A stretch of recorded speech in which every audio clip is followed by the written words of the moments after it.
What if the absolute best guide to surviving a world full of self-interest, betrayal, and deception has been hiding in a 400-year-old manual? Imagine possessing the exact playbook that the greatest philosophers in history kept by their bedsides.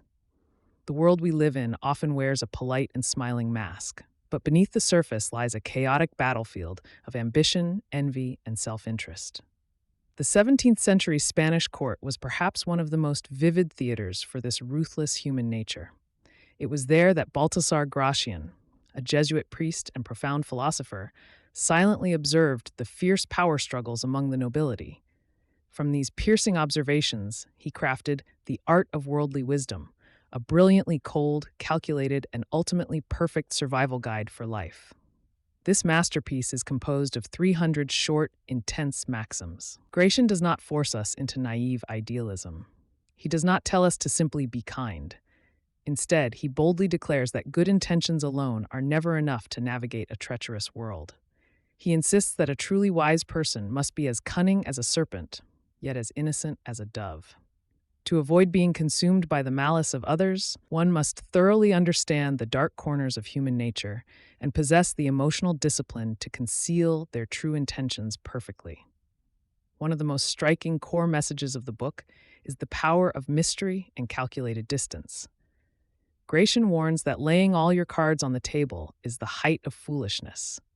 The moment you completely reveal the depths of your abilities, your emotions, and your plans, people stop respecting you. Familiarity breeds contempt, and absolute transparency invites manipulation. Therefore, you must always leave a blank space. Keep people guessing. Silence is both a shield and a weapon, and maintaining a strategic distance is a powerful tool that makes others desire your presence even more. Furthermore, this book relentlessly emphasizes the absolute importance of reputation. In the real world, the perception of reality often wields more power than reality itself. Having great ability is only half the battle. The other half is knowing how and when to gracefully display it. Unseen talent is as good as no talent at all. Conversely, a single moment of lost emotional control can instantly destroy a massive reputation built over a lifetime. Gratian teaches us that we must become meticulous artists, constantly sculpting our public image while being acutely aware of how we are perceived by the masses. When it comes to human relationships, Gratian's advice is painfully realistic. He tells us to abandon the illusion of being everyone's friend. Associate deeply with a select few who inspire you and elevate your value, but be ruthless in cutting ties with those who drain your energy or seem to carry misfortune with them. Learning how to say no is just as vital as knowing how to say yes. A graceful refusal, drawing a firm line without causing unnecessary offense, will ultimately command far more respect than chronic people-pleasing. Finally, emotional mastery is portrayed as the ultimate virtue. To display raw anger, fear, or profound sorrow is to willingly hand your enemies the keys to your destruction. The one who maintains a calm, collected demeanor and controls the situation with cold reason, regardless of the crisis or provocation, is the one who ultimately wins the game. These 300 brilliant insights are not cheap tricks for deceiving or crushing others. Rather, they represent the absolute pinnacle of prudence. They teach us how to protect ourselves from harm, preserve our integrity, and wisely win the hearts of others in a chaotic world inhabited by beautifully flawed human beings. Let us now dive deeper into the hidden layers of this masterpiece. We will unpack the author's true intentions and discover exactly how these incredibly sharp, realistic insights can be applied to our modern daily struggles.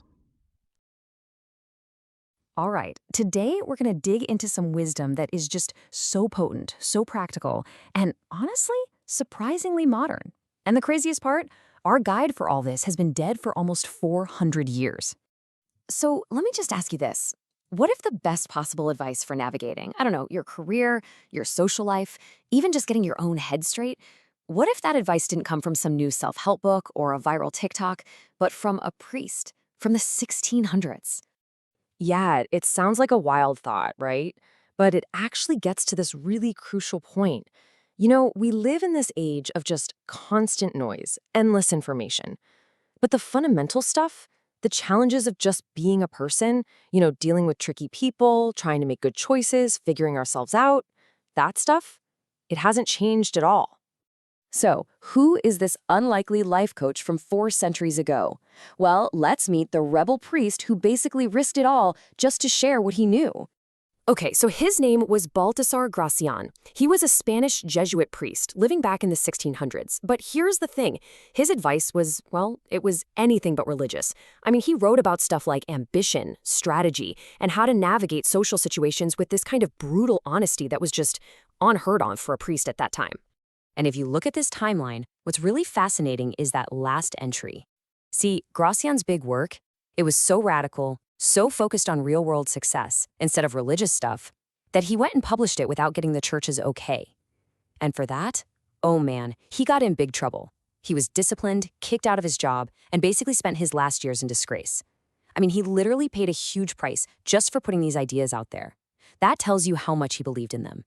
But you know what? History totally proved him right. His work didn't just survive, it thrived. It was championed by some of the greatest thinkers of all time. We're talking about people like the philosopher Friedrich Nietzsche, a guy who was not exactly famous for handing out compliments, and he was a massive fan. So, the heart of his work, this book called The Art of Worldly Wisdom, it's not some dense, heavy philosophy book you have to struggle through. Not at all.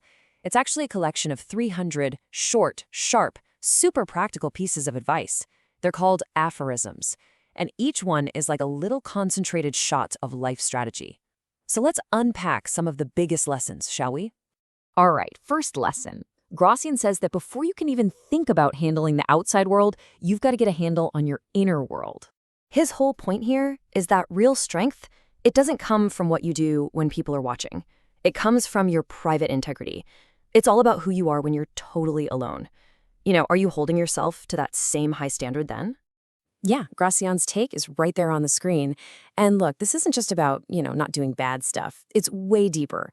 It's about building a character that is so solid, so consistent, that it doesn't matter if you're in a huge meeting or just chilling in your living room. Your private self and your public self, they've got to be the same person. Okay, so from the inner world, let's move on to a second big theme, how to navigate the social world. And this is where Gracian gets really, really tactical. So you're probably thinking, a 17th century court? What does that have to do with me? Well, just take a look at this. The labels have changed, sure, but the game? The game is exactly the same. The dynamics of power, reputation, social strategy, all that stuff is timeless. Why? Because it's just baked into how we humans operate. So how do you play this game? Well, Gracian basically gives us the playbook. He tells us to be smart about what we share, to know when to walk away, to pick our friends wisely, and, this one's huge, to get really, really good at saying no. This right here is probably one of his most famous tips. And let's be clear, this isn't about being sneaky or dishonest. It's about being prudent. I mean, we live in a world where everyone overshares everything, right? So holding back a little, keeping a bit of mystery, not laying your entire game plan on the table, that is a source of serious power. It makes you less predictable, and that gives you a huge strategic advantage. And this one is just brilliant. I mean, we all know that person who stays too long at the party, right? Or that project at work that just drags on and on forever. Gracian's advice is simple. Make your exit when you're at the top. End the meeting when everyone's energized. Leave the party while it's still buzzing. You'll leave this amazing positive impression that lasts. All right, his final core lesson really ties everything we talked about together. It's all about the power of thinking steps ahead. In our culture today, the word prudence can sound kind of boring, right? Like being too cautious. But for Gracian, oh no, prudence was a superpower. It meant thinking 2, 3, 4 moves ahead, like a grandmaster in chess, and seeing the consequences of your actions before they even happen. And this quote is a perfect example of that kind of strategic thinking.